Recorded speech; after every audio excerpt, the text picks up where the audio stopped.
با سلام خدمت همه دوستان عزیز. این تصویری که میبینید بوسه جنجالی دکتر علیرضا نبی هستش که بد قضاوت شده بین جامعه، بین افراد سودجوی جامعه بهتر بگم.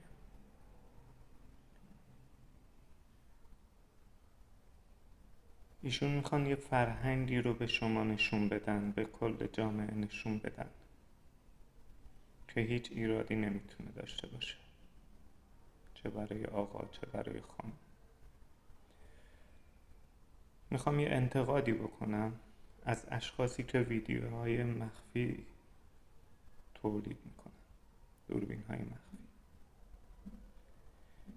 این افراد میان مزاحم از ناموس مردم میشن، تو خیابون، تو پارک، این طرف اون طرف، و ویدیوهاشون فراوان دیدید. چطور ایشون مورد انتقاد قرار نمیگیرند، اما یک کارآفرینی که مردها و زنهای زیادی رو آزاد کرده، آورده، آموزش داده و به کار گرفته و به پاس احترام دستشون رو بوسه میزنه، مورد انتقاد قرار میدید. یک طرفه به قاضی نرید، خدایی بالای سرتون هست. کدوم شما حاضر میشید که یکی از این اشخاص رو در کنار خودتون به کار بگیرید؟ واقعا کدوم از شما؟ دکتر نبی در لونه شیر داره زندگی میکنه، در لونه شیر داره کار میکنه.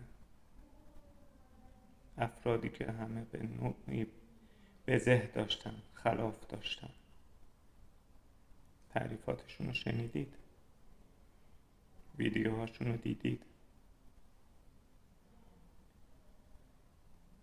چطور میتونید اینطور از یک شخص کارآفرین، یک خیر در این جامعه